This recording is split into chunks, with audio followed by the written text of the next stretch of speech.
Y dos cambios de última hora. Marino Pérez, Mariqueli, no va a poder estar en la mesa gastronómica por su intensivo trabajo en Eiseguecho y otros, y porque felizmente está en un estado de buena esperanza magnífica, y Fernando Canales, que no ha podido acudir, pero tenemos va a ser sustituido con otro perfil por Eduardo Lorriaga de Hermeneus, que luego comentaremos. Y agradecimientos, y perdonad, en primer lugar a Iñaki Lázaro, porque si el patrocinio no solamente de su labor de secretaría, sino de toda la Junta de Internet, Joseba, Julio, Jesús, etcétera, hubiese sido imposible. Y que ha patrocinado aquí Transparencia Absoluta, pues con 2.000 euros esta jornada. Este presupuesto se destina en 2/3, aproximadamente, no sé si soy imprudente, está también John Ruy Gómez al fondo, el director de este museo, que nos acoge y que nos ha acogido en multitud de eventos de forma gratuita. Pues los 2/3 del presupuesto es al pago de las instalaciones y subcontrata de micrófonos y demás. Y el tercio, pues a los pinchos finales. También agradecimientos al Museo Marítimo Ría de Bilbao, que se ha volcado desde su director, John Ruy Gómez. Saluda, por favor, John, lo tenéis al fondo siempre, y que siempre nos ha facilitado la sala Mirador, y también del personal, Itxaso Roteta y Aitor Peral, magníficos, con gente así. El éxito está asegurado. También a Arantxa Garriga de Iruña Catering, que hoy en otras jornadas, a veces pagando de nuestro bolsillo, pues nos ayuda. Y dentro del blogueo muchas personas que son ya miembros de honor para siempre. El primero, Ben Anjona, que han dedicado varios días a que funcione el streaming, que nos ha pedido gratuitamente Idos Vázquez a través de Josu Aramberri, hablando en Donostia hace unos días. A Susana Martínez Jiménez, Susana está por ahí también, Venans, levanta la mano, y a Susana y a María Esther Bravo Pobes, que han hecho los logotipos, a Egoiz Goicochea, que en este momento no está, que se ocupa de que nuestro wiki sea bilingüe, a Loncho Sainz, que hoy tampoco puede venir, siempre apoyando, y especial reconocimiento a los coordinadores, a las coordinadoras de las 3 mesas, que son Beatriz Zelaya, y le damos la palabra a Rafa Olalde, Beatriz Zelaya de la Asociación Vasca, y está también su presidenta, que es Lucía Martínez Orbezola, y Ana Santos, creo que va a venir luego, que aunque no ha podido apoyar tanto porque ha estado muy atareada, pues ha logrado la última de las mesas. Y nada más, ya somos 147 personas inscritas en blogueo, y decir que esto es una conversación, no hay arriba y abajo, sino que el que quiera subir, que sube, y el que quiera bajar, baje. Alguna vez nos ha pasado con Idoia, que prefería intervenir, aunque era una de las ponentes, y Idoia ya no, que espero que venga un poco más tarde, pues quiere hacerlo desde abajo. Y nada más, todo en blogueo.wikispaces.com, el debate con la etiqueta blogueo, y los trolls son bienvenidos, aunque estén desde casa durmiendo todavía, como medio despertados, como Álvaro, Blog de Bori y Miquel, que estaba ahí. Y Beatriz ahora coordinará la siguiente palabra. Es que recas.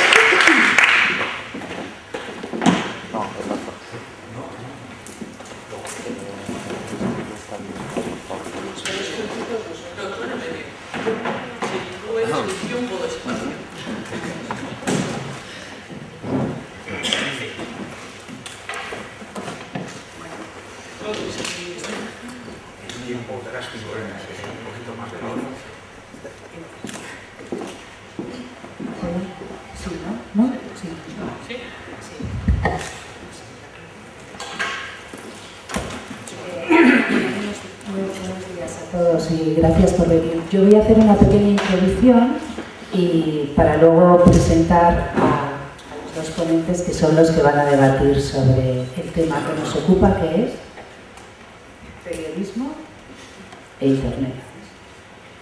Bueno, yo creo que va a ser mejor porque así como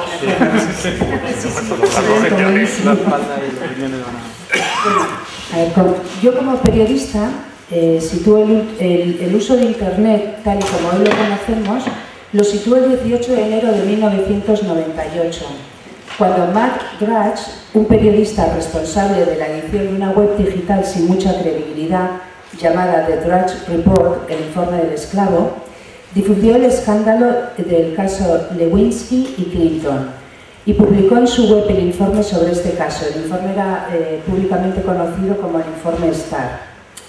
Fue el primero en difundirlo por la red y los días siguientes reinó la locura, ya que los medios tradicionales intentaron ponerse a la par que aquella web. Pero mientras que los tradicionales, los periódicos, las radios, etc., seguían publicando solo fragmentos de este informe, en la red se podía consultar íntegro. A partir de este caso se demostró que el periodista se tenía que enfrentar a nuevos desafíos, resultantes de estos avances tecnológicos. Han pasado ya 14 años desde aquel caso, ¿no? Y no cabe duda que Internet ha dado más agilidad al periodismo y que el público a día de hoy es más crítico y más exigente. Se puede afirmar que las nuevas tecnologías han democratizado la información. Pero este derecho del público a la información debe ser verdaderamente asumido solo por los profesionales. Para tratar sobre este tema y muchos más tenemos aquí a Lucía Martínez Odriozola, periodista y blogger, presidenta de la Asociación de Periodistas desde 2006. Como blogger, Lucía cuenta con 3 blogs: Momodice, de barcos y otros objetos flotantes, e Inventario de Género. Como periodista es profesora de la UPV y del Máster de Periodismo del Correo y fundadora también de Pick Up Magazine, una revista en la que confluye la perspectiva femenina y un buen periodismo. También es columnista del periódico El Correo. José Antonio del Moral estudió Derecho y Económicas en Deusto e hizo un máster de Telecomunicaciones en Francia para acabar sus estudios en Stanford University en Palo Alto, California. Es socio fundador de Alianza Networks, también de Cibereuskadi, Sequoia Internet, Mapalia Networks, entre otros. Se define a sí mismo como un ángel de los negocios. Comenzamos pues el debate. Yo quería empezar preguntando a Lucía, ya que es periodista, ¿el derecho del público a la información debe ser verdaderamente asumido solo por los profesionales? No, sin ninguna duda, además, no me cabe ninguna duda. El derecho a la información es un derecho que está recogido en la Constitución, o sea, que es un derecho que se considera de los primeros, de los primordiales. Es cierto que es un derecho que en realidad debiéramos luchar toda la ciudadanía. Yo no hablaría tanto del concepto de público como del concepto de ciudadanía. Entonces, es un concepto por el que debe luchar la ciudadanía en su conjunto. ¿Por qué? Porque una ciudadanía que no esté informada es una ciudadanía que va a merced de lo que sea. Y ese lo que sea normalmente suelen ser grupos de poder, lobbies, la mayor parte de las veces con intenciones que no son precisamente favorables para esa ciudadanía. Debemos estar todos implicados en ello. De hecho, si nosotros el 3 de mayo celebramos el Día de la Libertad de Prensa, es verdaderamente porque creemos que es una reivindicación que debe ser constante incluso en las sociedades democráticas. Ahora, lo que sucede es que los periodistas y quienes hemos recibido una formación para poder mirar, seleccionar, extraer, narrar, relatar y difundir las noticias, tenemos una serie de herramientas lo suficientemente bien, digamos que tenemos unas destrezas que hemos sido preparados para ello a la hora de alimentar ese derecho a la información. Esto es, a la hora de suministrar noticias a la ciudadanía, porque una sociedad sin medios de comunicación, como he dicho antes, es una sociedad que está extensa de muchísimos intereses, que la mayor parte de las veces son intereses, voy a decir, en muchas ocasiones innobles, francamente. Que hay personas que pueden ejercer esa capacidad de informar, sin ninguna duda. Que no es necesario que sean periodistas, sin ninguna duda. Ahora, que nosotros los periodistas lo que decimos es, nosotros nos ganamos nuestra reputación con cada una de las líneas que escribimos y sobre la cual ponemos nuestra firma. Si hay alguien que es capaz de hacer eso y lo hace bien y lo hace honestamente y nadie tiene nada que reprocharle, adelante, porque seguramente se está comportando como un periodista.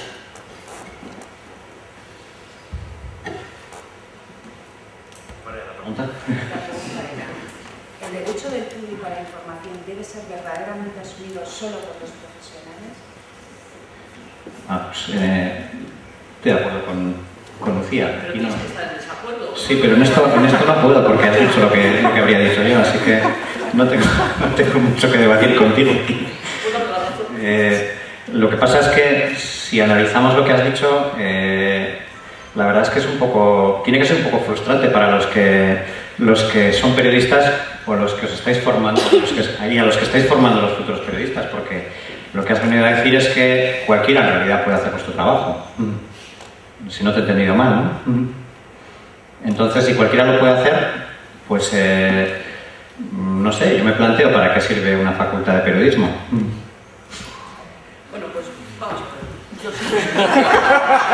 ver. Estaba de acuerdo, menos mal. Yo sí sé para qué sirve una facultad. A ver, yo sostengo que, bueno, yo y muchas personas, o sea, yo y las personas que opinamos como yo, sostengo que el periodismo es un oficio.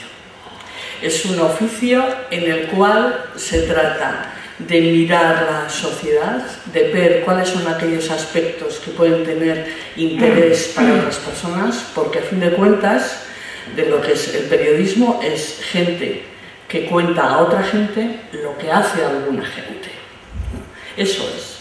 Entonces, es un oficio para mirar, para destacar de ahí, para extraer de ahí aquello que puede tener un interés, para aprender a recabar la información suficiente, para hablar con unos, con otros, para enterarte de los detalles, para dar forma a eso y para saber divulgar eso. Eso, además con la necesidad de que cada uno de esos datos esté contrastado o esté verificado, como prefieren utilizar otras personas, es de lo que se trata. Quien hace eso es un periodista. Pero ¿por qué creo que es necesaria la formación? Porque hemos visto que en todas las tareas que son, en todos los oficios artesanales, y insisten que es un oficio, es muy importante la transmisión de los maestros y es muy importante lo que los maestros nos digan de cómo se hacen las cosas y cómo se toman las decisiones y cómo se da de determinada forma, sobre todo cuando entramos en problemas ya de cuestiones deontológicas, ¿no? Siempre es mejor tener maestros y tener buenos maestros. Es eso. Si hay alguien que es capaz de hacer esa tarea bebiendo de otros maestros distintos o simplemente a veces por, no sé exactamente, probablemente la palabra no es intuición, ¿no? Pero por unos conocimientos adquiridos casi sin darse cuenta, simplemente por la lectura de los buenos medios y de los buenos autores, si se trata de literatura, por ejemplo, y de buenos relatos periodísticos, pues no tendría ningún inconveniente. Ahora, yo sé que si nos encontramos con un periodista que sale de una facultad, este periodista está muchísimo mejor formado para ejercer el periodismo que quien no tiene ningún estudio, sin ninguna duda, por norma general. Que habrá excepciones, claro, no me cabe ninguna duda, menos mal que hay poder de excepciones. Has dicho que está mejor formado que el que no tiene ningún estudio, pero si pones a dos universitarios, uno que es periodista y otro que no lo es, ¿ahí también mantienes esa afirmación o la matizas? La mantengo.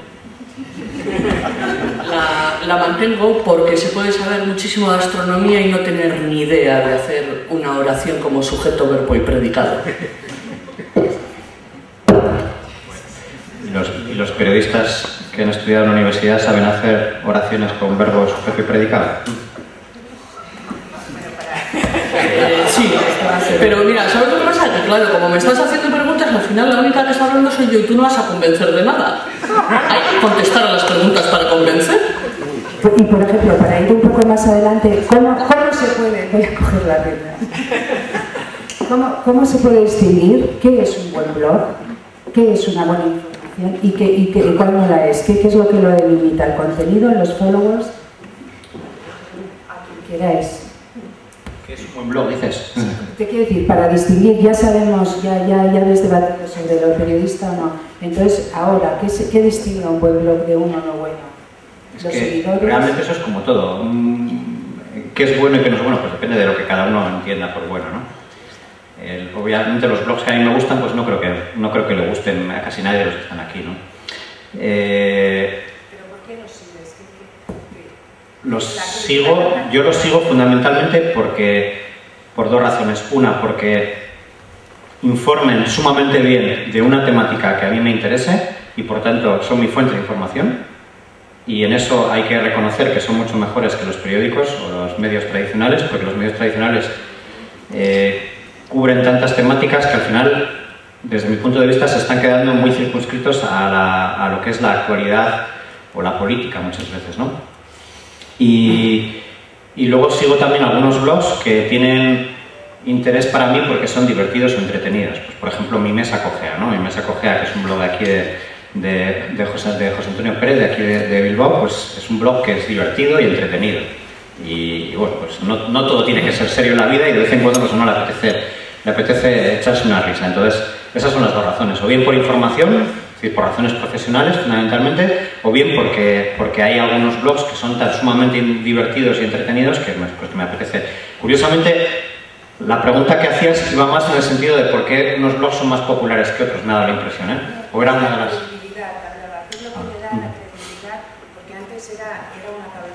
Antes era una cabecera de lo que te daba la credibilidad, ¿no? Una marca, pero ahora ¿qué te lo da? ¿Por qué sigues a uno? Hombre, la credibilidad yo no creo que haya cambiado, yo creo que es un trabajo de mucho tiempo y yo creo que siguen siendo más creíbles los medios que se escriben en papel, por ejemplo, existen en la psicología de cada uno, damos mucha más veracidad o como se diga, o creemos mucho más lo que sale en un periódico de papel que lo que sale en internet. Eso es una realidad que yo creo que nadie me va a discutir, y menos Lucía, ¿no?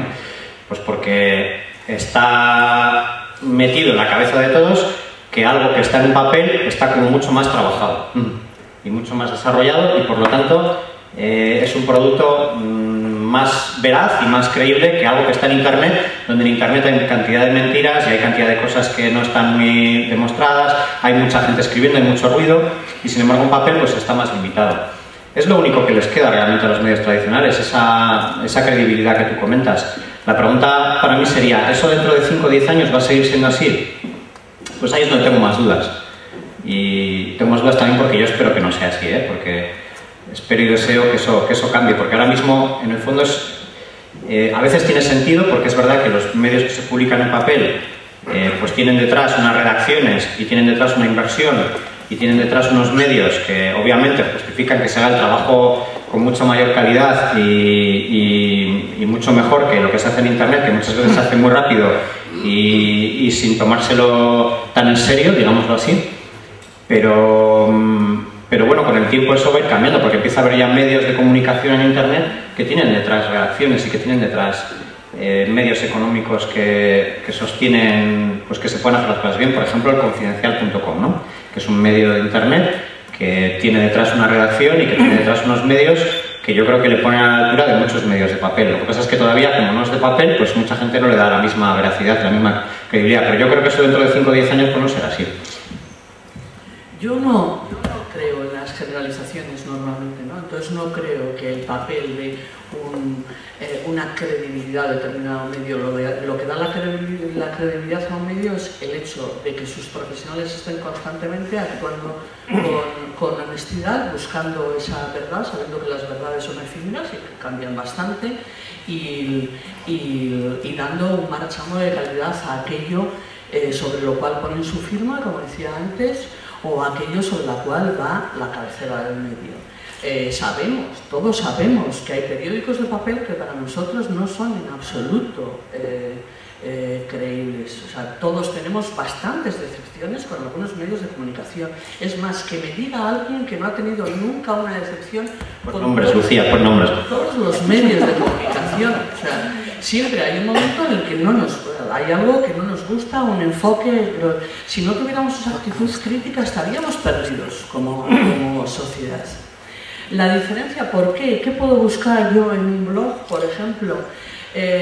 La gran diferencia de la irrupción, o sea, lo que en mi opinión introduce la irrupción de Internet, que verdaderamente me parece como una irrupción, como un instrumento que cae con fortaleza sobre la tierra y nos cambia todo el paisaje, es que antes la única forma, para un ciudadano normal, la única forma de nutrirse informativamente era seguir un medio en papel, una emisora de radio o una de las muy pocas televisiones que teníamos. Hoy en día, y entonces a esos medios de comunicación teníamos que exigirles obligatoriamente que nos construyera, con la selección de sus noticias, un universo que fuera interesante y que nos cautivara y que nos hiciera ir cada día al kiosco de papel o poner la emisora de radio o sintonizar la televisión. Hoy en día podemos encontrar informaciones que nos nutren intelectualmente en Internet, muy dispersas, absolutamente dispersas, y somos nosotros quienes tenemos que establecer de ahí el menú con el que nos alimentamos intelectualmente. ¿Cuál es un buen blog? Yo podría decir un buen blog es aquel que me gusta, pero no es cierto, porque hay algunos que no me gustan nada, pues porque quizá no acaban de interesarme, o porque el enfoque o lo que en un medio de comunicación al uso hegemónico se llamaría la línea editorial, a mí no me gusta del todo, pero sin embargo lo necesito, lo busco y tal. Finalmente yo creo que sobre todo lo que sobrevive es lo bueno. ¿Y qué le puedo exigir yo a un blog? Le puedo exigir sobre todo que si me está dando datos que aparentemente son reales, que haya comprobado que esos datos verdaderamente son reales, y que si son opiniones que me convenzan o que no me convenzan, pero me abran un mundo de pensamiento que me haga verdaderamente multiplicar mis ideas, aunque solamente sea para oponerme a las ideas de ese blog, o que verdaderamente me diviertan. Y yo no diría que mi mesa acogea el blog de José Pérez sea de humor. Yo creo que es súper serio y súper ácido y súper iconoclasta, y por eso lo seguimos tantos y tantos y tantos, pues como 100.000 y pico, creo, así, casi nada.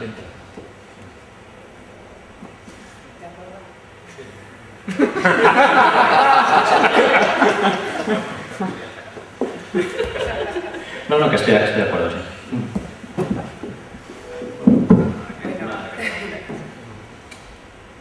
Bueno, pues para abrir otros debates.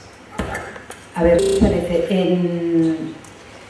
Voy a introducir ahora el tema de los 2.0. Yo creo que todas las empresas, incluso personas, hemos hecho un esfuerzo muy grande para introducirnos en el mundo de los 2.0 y en Facebook, Twitter y todo tipo de redes, ¿no? Pero yo tengo la sensación de que la utilización que le estamos dando es muy básica. Yo quería saber si debemos, o sea, que las posibilidades son infinitas, ¿no? Hasta de este tipo de redes, ¿no? Quería saber si nos estamos conformando con una utilización excesivamente básica de lo que nos ofrece Internet.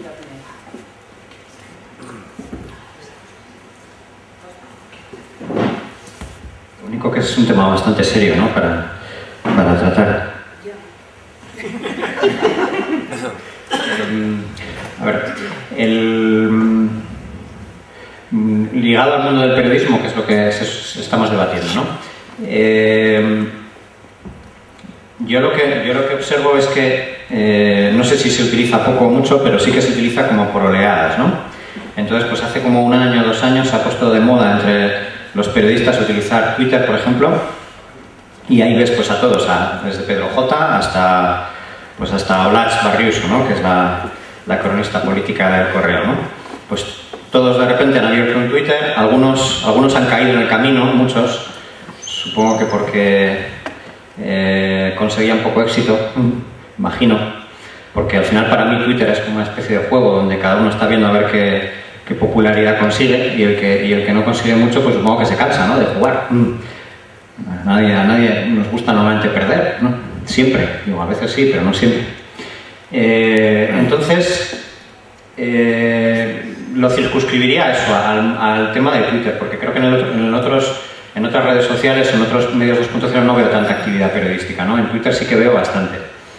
Y creo que sí que es bastante afortunado en algunas temáticas. Pues por ejemplo, en política, pues yo creo que ganan mucho, ¿no? Pues porque están ahí muchos políticos tienen también su cuenta, ¿no? Pues no sé, Iñaki Anasagasti, Urkullu, incluso, que no sé si llamarlo cuenta de Twitter o cuenta de propaganda de Patxi López, pero bueno, todos tienen una ventana abierta en Twitter, o casi todos, y a un periodista pues eso le da unas posibilidades enormes de saber qué están haciendo, de saber qué opinan, de saber qué piensan, incluso de preguntarles cosas directamente en momentos concretos. Oye, mira, está pasando esto, ¿qué opinas? En lugar de esperar a una rueda de prensa o a otra cosa, pues es bastante rápido y bastante bueno para un periodista. Pero lo veo muy bien en eso, en política, y en otros temas lo veo más complicado para ellos, ¿no? Pero sí que veo esa ventana. No sé si con eso te satisfecho con la respuesta. Claro, yo tengo también una visión a este respecto un poco pesimista, ¿no? Yo creo verdaderamente que desafortunadamente no utilizamos ni siquiera el 5% de las potencialidades que tenemos en todo, ¿no? O sea, incluso seguramente ni de nuestro cerebro tampoco, ¿no? O sea, y seguramente con las redes sociales podríamos lograr muchísimas más cosas, ¿no? Pero bueno, al final, ¿por qué llegamos a las redes sociales? Llegamos a las redes sociales con un objetivo, puede ser quien sea la de alimentar el número de sus seguidores, como decía José, por ejemplo, o puede ser el hecho de que es a mí me parece una atalaya privilegiada para poder acceder a montones de informaciones que de otra forma no llegarían, ¿no? O sea, eligiendo bien a quién se sigue, tanto en Facebook, por ejemplo, como en Twitter, que son mis redes sociales preferidas, pues la verdad es que puedes obtener informaciones que difícilmente en un ambiente profesional determinado, en un ambiente familiar, en un ambiente de amigos, podrías tener, ¿no? O sea, te enteras de cosas extraordinarias, pueden ser cosas absolutamente innecesarias para la vida, ¿no? Pero, sin embargo, produce una gran curiosidad, porque claro, como cada cual tiene su siroco de sus aficiones y tal, y de las cosas que le interesan y que difunde, pues estupendo, ¿no?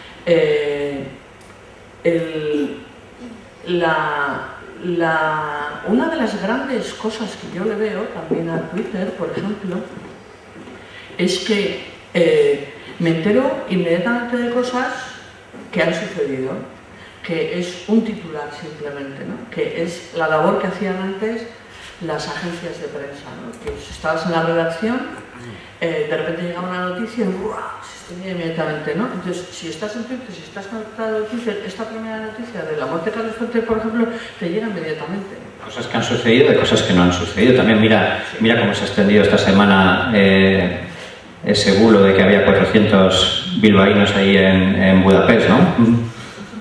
Hay que tener mucho cuidado. Sí, bueno, o la muerte de Manu Guineche, por ejemplo, hace un año.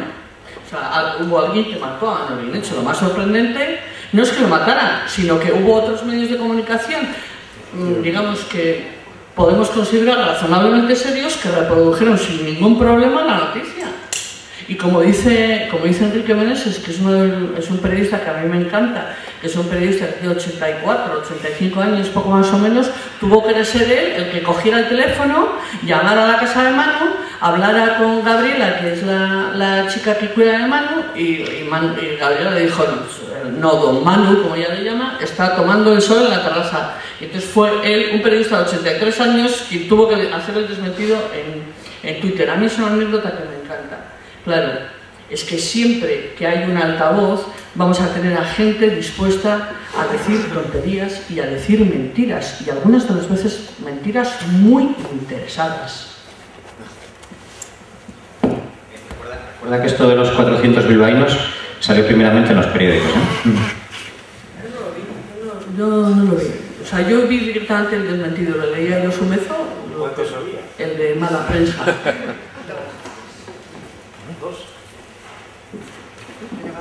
Es un poco al público. Sí, todo el mundo sabe que Budapest no existe. ¿No sabe qué? Sí. Que Budapest no existe. Vamos a dar al público la palabra, sí, por favor. ¿Los quieren hacer? Hola. En cuanto a la superficialidad, es verdad, yo utilizo el Twitter y el Facebook muy superficialmente, pero también leo los periódicos muy superficialmente. Lo de la página de la bolsa no la he entendido nunca y me la paso así. Y los resultados de la Liga de Baloncesto Croata tampoco los miro jamás, aunque vienen, si es que vienen, que no lo sé. Entonces, la superficialidad está está en todas las, incluso cuando zapeo la tele veo los programas también superficialmente. Eso es un problema de todo el cúmulo de informaciones que nos caen y que no sabemos, o por lo menos yo no sé asimilar bien. Pero la superficialidad tiene sus ventajas, no las voy a enumerar ahora, pero si alguien me dice alguna, pues se lo agradeceré. Y luego, en cuanto a la credibilidad que habéis dicho antes del papel, yo creo que eso se va agotando poco a poco, a medida que vamos viendo más lo que se publica en Internet y viendo más lo que se publica en los periódicos. Como decía Lucía, todos hemos tenido alguna vez una decepción con algo que está perfectamente publicado en el papel y eso pues nos sirve de escarmiento y sabemos a qué referirnos. Luego, yo por ejemplo, una cosa que veo mucho, que es entre comillas, crítica literaria. Yo sé que algunos periódicos nunca me van a poner mal una novela que ha publicado un editorial que es de su mismo grupo empresarial. Entonces, si voy a un blog de una persona que no recibe ningún dinero de ningún editorial, me voy a fiar más de lo que dice esa persona sobre una novela que las páginas literarias centrales de periódicos importantes. Totalmente de acuerdo contigo con que la credibilidad de los periódicos año tras año, incluso ya día a día va reduciéndose y sin embargo en Internet hay medios que empiezan a tener la misma credibilidad por ahora y esperemos que algún día más, ¿no? Totalmente de acuerdo. Lo que pasa es que partimos de una situación de no igualdad, porque estás comparando a una redacción de a veces cientos de personas con unos medios tremendos, con unos grupos de blogueros y demás que son muy pequeñitos y casi siempre trabajando en su tiempo libre. No sé, yo soy bloguero, yo escribo cuando puedo, a veces pues ahora cuando venía para aquí en el metro he aprovechado un ratillo, pero joder, hago lo que puedo, no puedo ponerme a hacer una investigación sobre un caso interesante, aunque me gustara mucho y aunque me apeteciera, porque no tengo tiempo, tengo que hacer otras cosas, ¿no? Para vivir. Entonces eso no se puede comparar con lo que es una redacción con todos sus medios y demás. Lo que sí es cierto es que ahora estamos empezando a ver que detrás de esas redacciones, con todos sus medios y con todas sus capacidades económicas, muchas veces lo que hay son intereses económicos. Intereses económicos, sean de los dueños o sean directamente de los patrocinadores o de los que están pagando la publicidad y demás intereses que tienen los medios de comunicación. Y bueno, pues no sé si Lucía quiere que entremos ahí, pero su casa no saldría muy bien favorecido, digamos. Su casa, cuando hablo de tu casa me refiero al correo, no sé si... Pero tú escribes en el correo, Lucía. Sí, pero me gustaría ser la propietaria del medio, francamente. Digamos que cuando me lo ofrecieron no quise.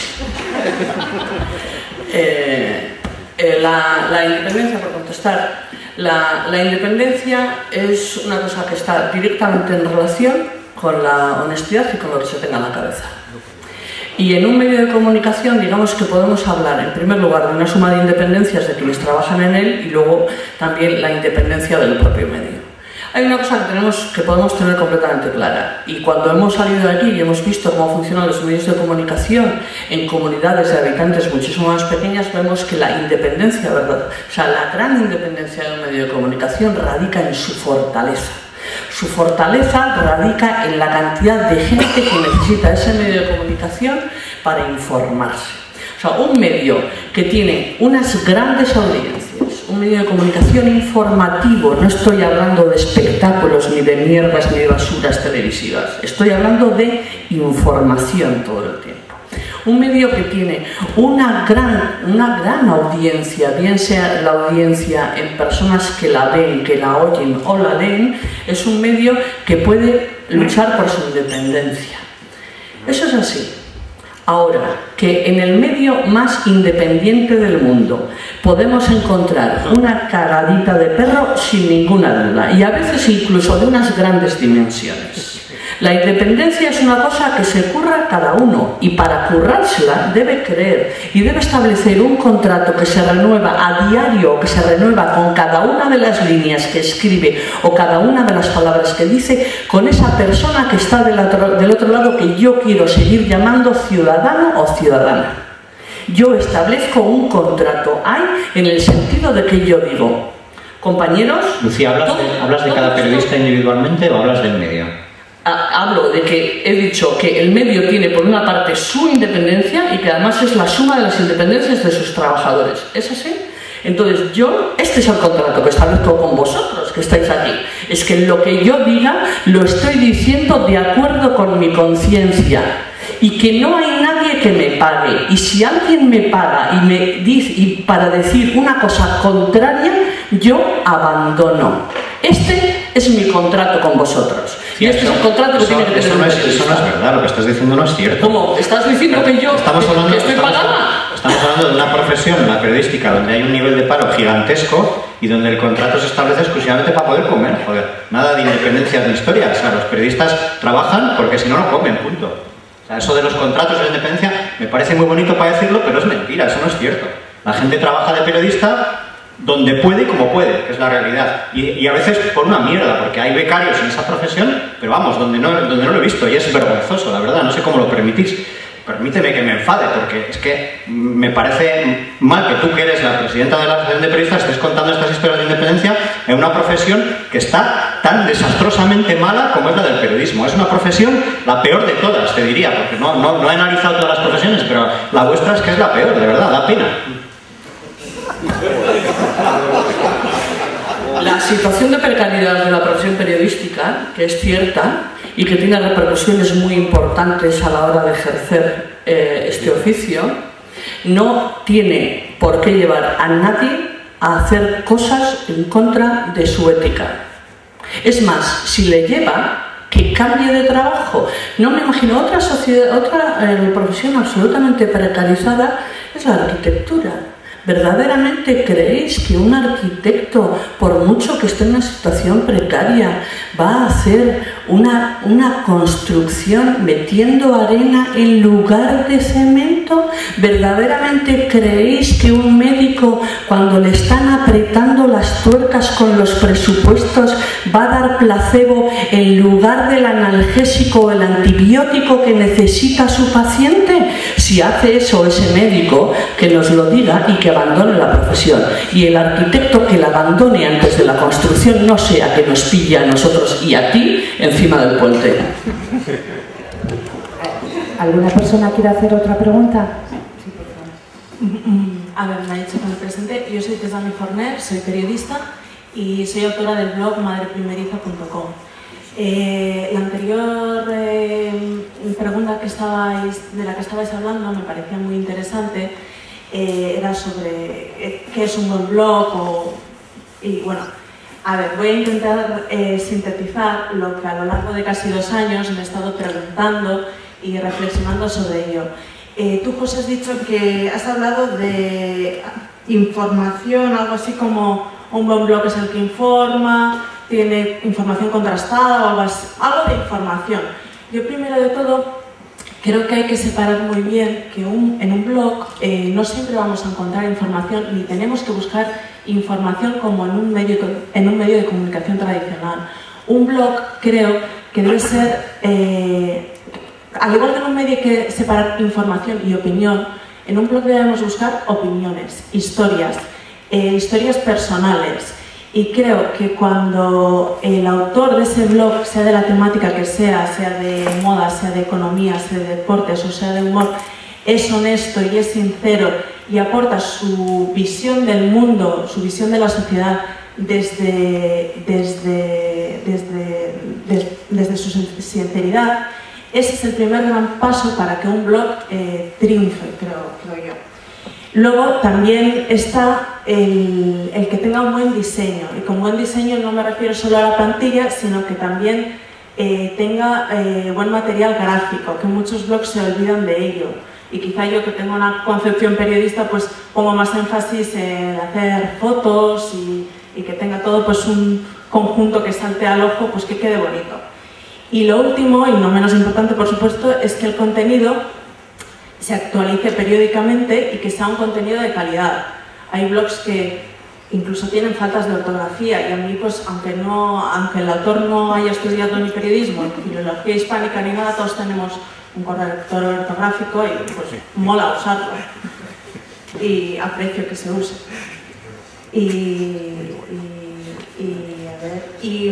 Lo de que es un buen blog, en general, además de todo eso, yo creo que es importante que sea un buen blog para ti. Es decir, que hay muchos blogs y hay muchos buenos, pero lo importante que hace de un blog es que a ti te guste. Es decir, no hay que... O sea, lo bueno del blog es que la audiencia está muy segmentada y podemos encontrar de todo lo que nos guste. Si a mí me gusta, yo qué sé, el mar, hay blogs que hablan del mar, sin más. Y puede que no sea un buen blog, pero si es algo que te mola, pues es bueno. Y ya está. Contesto rápidamente, si tienes toda la razón. Hay blogs para, pues como los que tú dices, que a ti personalmente serán los que más te interesen. Y seguro que hay muchísima gente que tiene ese mismo gusto que tú comentas. En España yo creo que en este momento los blogs más exitosos son los de moda, entre mujeres especialmente, ¿no? Los blogs de moda yo creo que nunca he entrado igual habré entrado alguna vez despistado, pero no es algo que me interese a mí personalmente. A mí me gustan los webs que hablan de la web semántica. Imagínate cuánta gente puede haber. ¿Tú crees que a mí, por ejemplo, me importa el diseño de ese blog? Pues no, porque lo leo en el Google Reader, donde no hay diseño. Entonces, hay gustos para todo. Probablemente lo que tú dices sea lo más mayoritario, en eso estoy de acuerdo. Y pues la ortografía, pues también obviamente depende de tu conocimiento, llamémoslo académico. Si tienes un nivel académico importante, pues es lógico que quieras ver las cosas escritas bien, ¿no? Es normal. Pero hay gente que no tiene ese nivel y que le da un poco igual también. En fin. Pero es una pena que lleguemos a utilizar el lenguaje como si fuera un mensaje de texto de móvil. Y eso a mí sí que me parece triste. Sí. Y otra cosa, es verdad que el periodismo es casi... En lo que has dicho que el periodismo es el peor gremio del mundo. Profesión del medio. La peor tratada, no es la peor porque si no habría tanta gente estudiando y tanta gente intentando trabajar ahí, pero es la peor tratada. La más Yo creo que la peor tratada es la prostitución y luego sí que viene el periodismo y eso lo queremos sinceramente.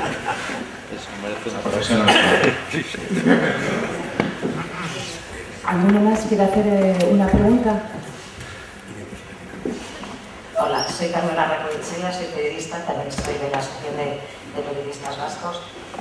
Lo que quería decir era, en el debate estaba planteando como medios de información y blogs. A mí me parece que realmente una cosa son los medios de comunicación, otra cosa son los periodistas, otra cosa son los autores de los blogs. Entonces yo lo que veo es que a través de Internet, el mundo blog, digamos que ya no solo existe la plataforma de medios de comunicación en donde tienes información, entretenimiento, opinión, sino que se abre otra vía. Entonces puedes tener blogs que tienen información, entretenimiento y todo este tipo de cosas. Sí, y al mismo tiempo podemos decir que los periodistas a través de los blogs pueden acceder a una plataforma para difundir contenidos que no tiene por qué ser los medios de comunicación, con lo cual se abre una nueva puerta. Entonces, no creo que sea quién tiene más credibilidad, si una empresa informativa o un blog. En algunos casos tendrán unos más credibilidad, otros menos.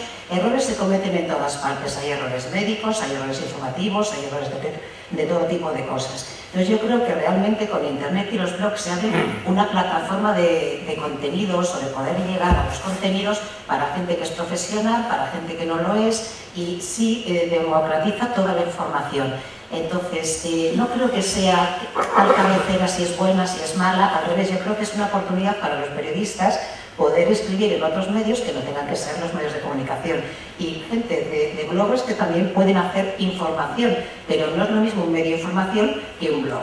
Entonces ahí, y a la hora de hacer información, los periodistas, si vamos por medio de comunicación, no podemos meter valoraciones ni opiniones, podremos informar, contrastar datos, intentar dar cosas, pero no podemos entrar en opinión, porque si no habría que poner columna de opinión.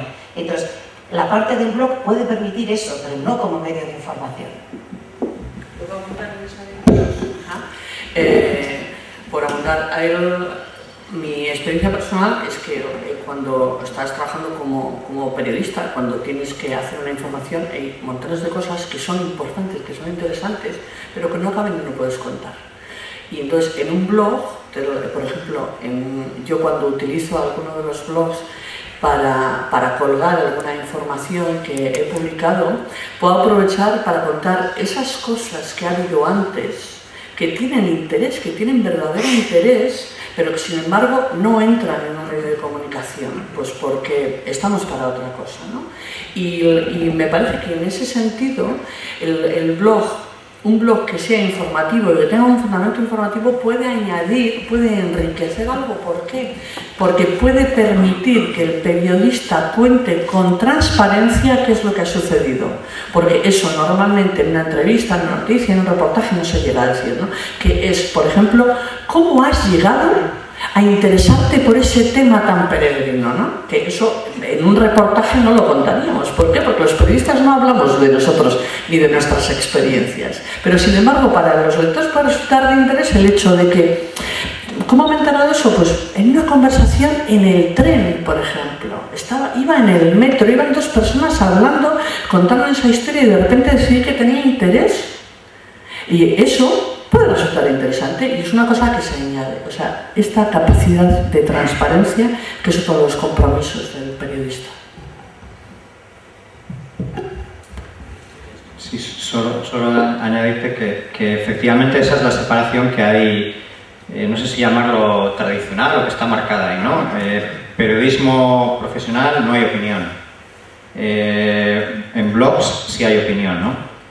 Lo que pasa es que yo me planteo si eso va a tener sentido de aquí en adelante, ¿no? Porque yo creo que hay una tendencia hacia que se añada más opinión a la información, hacia que la persona que está hablando realmente pueda decir lo que piensa de lo que está contando y hacia que el periodismo este objetivo donde todo se cuenta pues hechos y nada más que hechos, y si hay que dar una opinión tiene que ser una opinión de un tercero que se le cita convenientemente, pues eso cada vez tiende a desaparecer porque cada vez interesa menos. Claro, comparado con lo que cuenta Lucía, es que a todos nos interesa mucho más que nos cuenten los intríngulis que solamente el hecho objetivo, ¿no? Realmente es así. Es humano que te interese más las cosas contadas de esa forma tan personal que de la otra forma. Y lo peor de todo, ¿sabes qué es? Que el modelo de negocio que ha sostenido el primer periodismo se está derrumbando. Entonces, se está derrumbando, pero hasta límites insospechados. Entonces, o bien surge alguna fórmula de financiar eso, que obviamente tiene que ser una financiación pública porque no hay otra fórmula, porque el modelo de negocio basado en ponemos anuncios por aquí y cobramos el periódico en el kiosco, ese está desapareciendo y eso es inevitable porque no se sostiene, o bien ese periodismo va a desaparecer, porque el otro periodismo interesa mucho más a la gente. Aunque sea desde un punto de vista, digamos, teórico, dogmático, académico, no sea estrictamente periodismo o no sea estrictamente lo que debe ser, pero es el que tiende a desaparecer en beneficio del otro, porque el otro, pues, al final se nutre de gente que no tiene por qué cobrar por ello, ¿no? Y que disfruta contando su opinión para que otra gente lo lea, como es mi caso. Yo creo que no va a desaparecer. Es verdad, si me permite. Sí, por supuesto. Gracias. Es uno de los dogmas. En los medios de comunicación no solamente hay información. En los medios de comunicación hay tradicionalmente, desde los primeros avisos que tenemos, opinión. Lo que dice el dogma es que debemos distinguir la información y que debemos separar la información de la opinión. Lo que sabemos quienes estamos en los foros en los que se discute de periodismo, y no solamente se discute de periodismo, sino que son periodistas los que discuten de periodismo, entonces sabemos que esa es una diferenciación que debemos y vamos a mantener.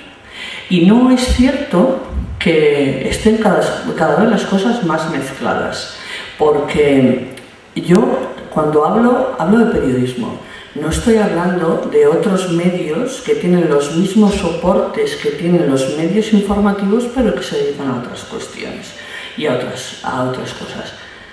La frontera debe estar clara, y debe estar clara sobre todo para esa persona a la que nos debemos. O sea, quien lee debe saber que lo que le estamos dando es una información que hemos verificado o que es una opinión que depende solo de nosotros, y leerá una y la otra, y su actitud puede ser distinta ante la una y ante la otra. ¿Quién paga la factura, Lucía, de eso? Igual. La factura de ese periodismo, tal como tú dices que tiene que ser, que siga esos dogmas de separación de opinión y tal, si los lectores caen, si cada vez hay menos gente leyéndolo, cada vez hay menos anunciantes, ¿quién paga esa factura? No sé, porque como ya te he dicho, cuando me ofrecieron la empresa periodística no decidí que no lo aceptaba, entonces no lo sé. Y además, por otra parte, está demostrado que los periodistas no comemos, por eso trabajamos gratis. Bueno, para seguir un segundo, solo iba a hacer una puntualización con esto que estaban discutiendo ahora. En la Feria del Libro de Londres, que se ha desarrollado hace un mes, hubo este mismo debate. Como ellos van un poco más por delante, Por eso un mes, van por delante, pues ahí el problema de que el periodismo, claro, no tiene formas de nutrirse ya ni de la publicidad ni nada. Lo que han empezado a hacer es el crowdsourcing, que significa ir cogiendo diferentes fuentes, o sea, a las informaciones de periodistas van uniendo fuentes de otras personas que no son, ¿no? Esto, sin embargo, yo tengo la sensación de que aquí en España seguimos hablando de la ley SINDE, de la piratería, y no nos estamos poniendo en el nivel que verdaderamente deberíamos, ¿no? No sé qué pensáis. A mí esto que dices, bueno, no me gusta hablar de fenómenos, pero estoy viendo, en los últimos tiempos estoy viendo que se está produciendo una cosa muy interesante, ¿no? Que yo creo que debemos reflexionar sobre ella, ¿no? Que frente a los grandes medios que necesitan esta financiación que le preocupa tanto a José, lo que últimamente estamos viendo, y tenemos ya un ejemplo, bueno, tenemos unos cuantos ejemplos, ¿no? Pero tenemos un nuevo ejemplo este año, que es la agrupación de intereses de gente que viene del mundo de las redes sociales, del mundo de los blogs, y que se agrupan y crean un medio de comunicación. Por ejemplo, periodismo humano, por ejemplo, el diario.com que está liderando Ignacio Escolar, que antes fue director de Público y que ya sale para septiembre, o incluso la propia revista que creamos nosotros, Picara Magazine, que son agrupaciones de periodistas que en un momento dicen todo esto, le damos que tenemos nuestra supervivencia en otros lugares, y que decimos, bueno, pues a todo esto le vamos a dar un lugar común, una sala común en la cual nos puedes encontrar a todos nosotros. Esto me parece que es interesante y que puede llevar de nuevo un poco de fortaleza a estos proyectos que estarían muchísimo más dispersos. O sea, esto de, si te interesa Ignacio Escolar, te interesará esto también, que es una propuesta que tenemos en Internet desde hace siglos, que dice, si te gusta este disco, te gustará este, si te ha gustado este libro, puede gustarte este otro, ¿no? Entonces ahora los vamos a encontrar, los encontramos ya en estos proyectos periodísticos, todos juntos. Y me parece interesante, me parece que debemos observarlos con muchísima atención, porque son uniones absolutamente voluntarias. Queda una última pregunta de una persona, ¿no?, que quiere participar. Me dice...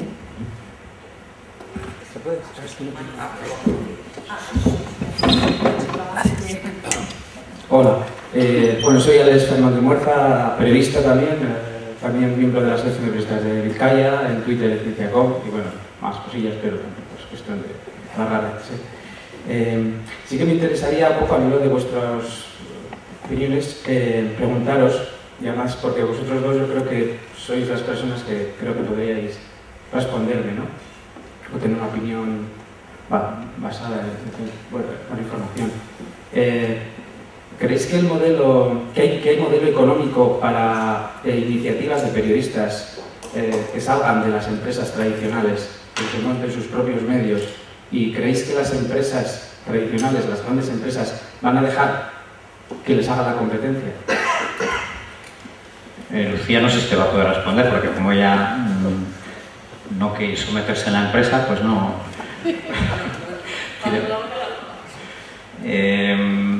Yo creo que sí. Yo creo que sí que puede haber modelos. Yo creo que hay muchos periodismos que no se hacen. Por ejemplo, el periodismo microlocal, llamémoslo, ¿no? Periodismo sobre Guecho, por ejemplo, sobre Baracaldo. Bueno, Baracaldo sí que tiene cierta cobertura, pero hay muchísimo periodismo que no se hace. Que no se hace pues porque creo que quienes lo pueden hacer, que serían periodistas o personas con una formación de ese tipo, pues no están preparados, no se atreven o no quieren saber nada de lo que es el mundo de la empresa. empresa o de la microempresa. Es decir, montarte un medio de comunicación al final es montar una empresa. Y no solamente es escribir, obviamente es conseguir financiación para que eso tenga sentido, ¿no? Entonces eso yo creo que es una de las pegas. Entonces a lo mejor pues en la formación que enseñan a los que estudian periodismo, pues igual habría que introducir más formación empresarial, o en general en Euskadi y en España habría que introducir más formación empresarial en todas partes, ¿no? Pues porque la gente se ha extendido una cultura casi antiempresa, o que nadie quiere saber nada de lo que es montar una empresa, y cada vez nos estamos dando más cuenta de que no te va a quedar más remedio que hacerlo alguna vez en tu vida, porque el que te den trabajo prácticamente es cada día más difícil o casi imposible, ¿no? Y no hablo ya de la administración, donde lo que va a haber son grandes reducciones de personal. Entonces, pues eso es como yo lo veo, pero sí que hay sitio, mucho sitio. No sé si los ejemplos que ha puesto Lucía son los mejores y son los más conocidos, ¿no? Porque son ejemplos pues de ámbito, salvo el de Pícara, que es un ámbito más local igual, pero el de periodismo humano es quizás el que lleva más tiempo. Que yo sepa, no se financia de su actividad, sino de actividades indirectas. Y el otro que se está hablando mucho ahora es el diario, ¿no? Que es el de Nacho Escolar, que es un proyecto que tiene mucha fuerza porque tiene el respaldo de Nacho Escolar, que ha sido director de un periódico relevante como era Público, y además es un periodista ya consolidado, hijo de periodistas además, ¿no? Y además pues tiene un respaldo de una serie de personas pues bastante conocidas, por lo menos en el mundo de Internet. Entonces vamos a estar todos mirando muy atentamente cómo les va. Yo de todas formas no soy muy optimista, porque en este momento la verdad es que el modelo que están presentando, un modelo de medio de comunicación de izquierdas, en un momento de crisis gigantesca, pues a ver quién se anuncia ahí. Entonces es muy difícil consolidar un proyecto si no vas a tener anunciantes o vas a tener muy poquitos, ¿no? Entonces, no soy muy optimista respecto a ese modelo, pero creo que hay muchos modelos más locales que no entiendo por qué no se hacen. Pero, claro, es que la pregunta igual es más concreta todavía. ¿Se puede vivir? Porque, o sea, hoy en día que hay más formas de hacer periodismo, que hay muchas formas, eso es indudable. Y yo creo que hoy en la actualidad hay más oportunidades de hacer periodismo que en el resto de la historia. Pero la pregunta es, ¿se puede vivir de ello? No profesionalmente, porque en plan amateur o a ratitos, pues cualquiera puede ser periodista, cualquiera puede ser blog, tal. Pero para vivir de ello, porque Lucía igual vive del aire, yo también vivo del aire, pero mis polluelos pues tienen una serie de gastos y el colegio todo lo que se me pasa. Quiero decir, tienes que montar una empresa, tienes que buscarte las habichuelas, tienes que buscarte tradicionalmente anunciantes, que es como se ha financiado el periodismo desde hace muchos años, y también gente que pague por ello, porque si no tienes gente que pague, pues tienes menos credibilidad. Es una de las razones por las que yo cubro mi blog, porque creo que da más credibilidad decir, oye, mira, tengo este número de personas que están pagando por esto. No es que sea gratis, es que hay gente pagando, ¿no? Entonces, yo sí creo que hay sitio. Yo te pongo un ejemplo, en Getxo, ¿no? Getxo es un municipio... yo soy de Getxo. Yo también. Tú vives ahí incluso, o sea que... y Miquel, pues, es el presidente de la Asociación de Blogueros de Getxo, o sea que aquí hay mucho de Getxo. Getxo, que es un municipio con una renta per cápita muy elevada, es sorprendente que no haya ningún medio, llamémoslo independiente, porque sí que hay un medio municipal, ¿no? Pero es sorprendente que no haya ningún medio de Getxo. En Internet hay alguna cosa, es verdad, pero son muy pequeñitas, pero es sorprendente.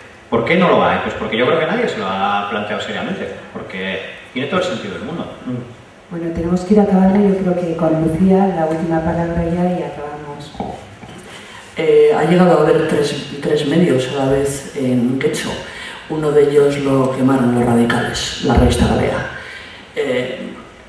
Respondiendo a tu pregunta, yo soy optimista y además todo indica que no soy falsamente, quiero decir que tengo fundamentos para serlo, porque es cierto que antes se necesitaba de un fuerte medio de comunicación para poder informar.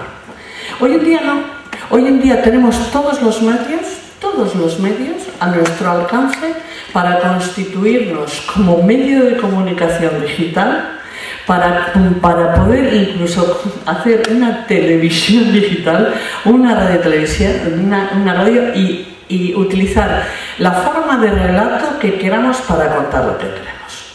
Además, todo nos indica que los grandes medios no pueden oponerse a eso porque no tienen fuerzas. Es más, tenemos ejemplos muy serios de cómo periodistas freelance que en un momento dado han ofrecido sus trabajos a determinados medios de comunicación generalistas o hegemónicos, según la terminología de quien quiera utilizarlo, no les ha interesado por las razones que fueran, quizá pues porque se salía de su línea editorial, porque podían perder algunos lectores, algunos anunciantes, por las razones que fueran.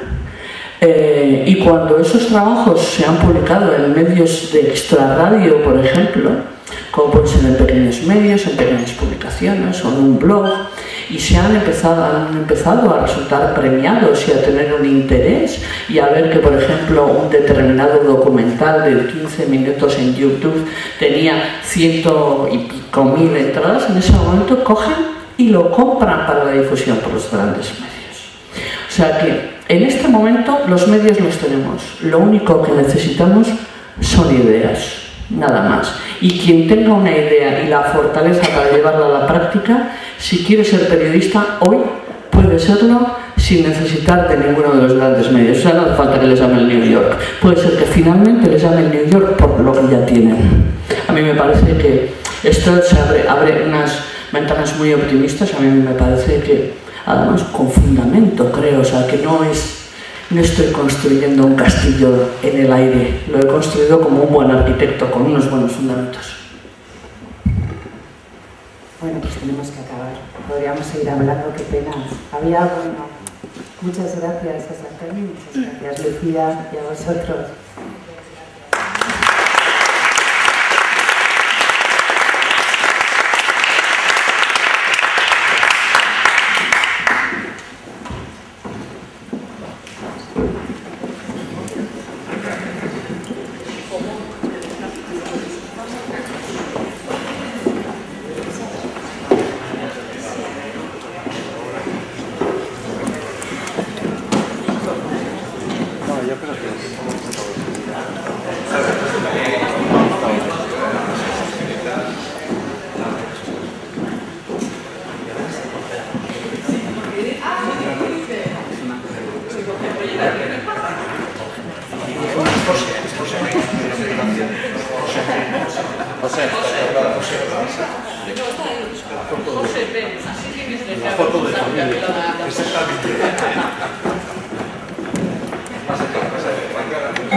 Buenos días.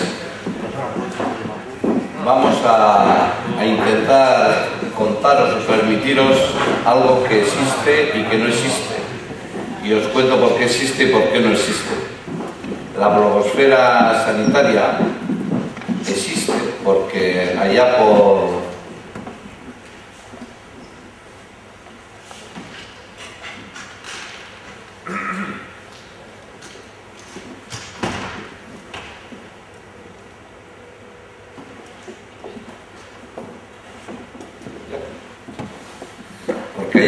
mediados del 2010, una amiga de todos los blogueros sanitarios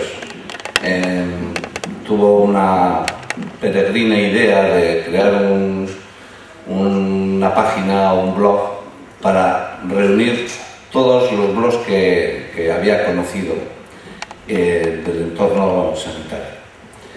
Y no solo eso, tuvo la osadía de convocarles un 20 de noviembre, fecha señalada por otros eventos, y a partir del 20 de noviembre del 2010 por ser el primer encuentro de la blogosfera.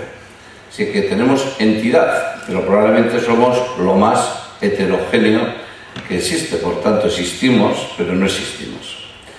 Nuestra querida compañera era Liz Salander, que después del esfuerzo tan ímprobo tuvo que cerrar sus actividades por enfermedad y en este momento se encuentra ingresada en un freno hepático del cual todavía no ha conseguido salir. La echamos mucho en falta.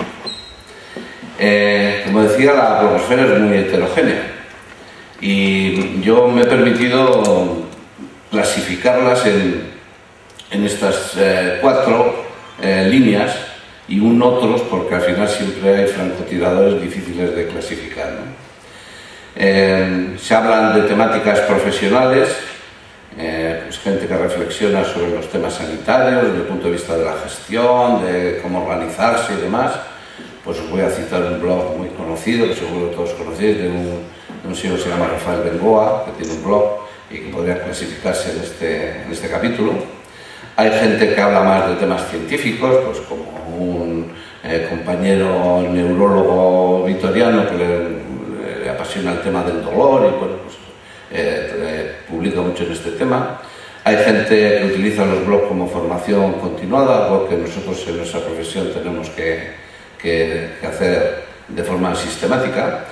Hay otros que tienen blogs enfocados más hacia los pacientes, con información hacia pacientes, y otros pues que hay variopintos, desde un psiquiatra que ve la vida a través de la fotografía y la enfermedad, hasta blogs solidarios pues, con iniciativas para el tercer mundo, ¿no? Y dicho eso, os presento una pequeña muestra que os hemos querido traer hoy pues, para que conozcáis que existe, ¿no? A la primera persona que va a hablar es Ramón, es un pediatra de Vitoria, que tiene más que un blog, una web dirigida hacia pacientes, ¿no? Con una información que ahora él nos lo contará. Ramón es muy activo en la red, tiene una cuenta de Twitter como Pediagibel que publica la información de su propia página, pero también está detrás de una cuenta que se llama Fiebre y Tos, que hace una labor pedagógica para que la fiebrefobia que existe en el mundo no nos invada y nos mate, ¿eh? Luego, esta pareja, Iñaki y Raquel, os van a contar una experiencia que vivimos en el tema sanitario a cuenta de un día híbrido que lo transformamos en la sanidad híbrida, y sus cuentas, bueno, Iñaki está claro que es de La Real, sus cuentas son claros reflejos de su actividad y su pasión, ¿no? Y por último a Carlos, que es el hombre que le ha tocado pues, bailar con la fea, porque os va a contar cómo muchos centros de salud están intentando asomarse al mundo y esto no es nada fácil, y las dificultades y los problemas que está viendo. Así que sin más, les paso la palabra y empezamos con Ramón. Buenos días, para mí es un placer estar aquí. Me veo obligado a decir que mis primeros 24 años de vida los pasé en Algorta, es decir, también soy de Becho, aunque llevo más de 30 años trabajando en Bilbao.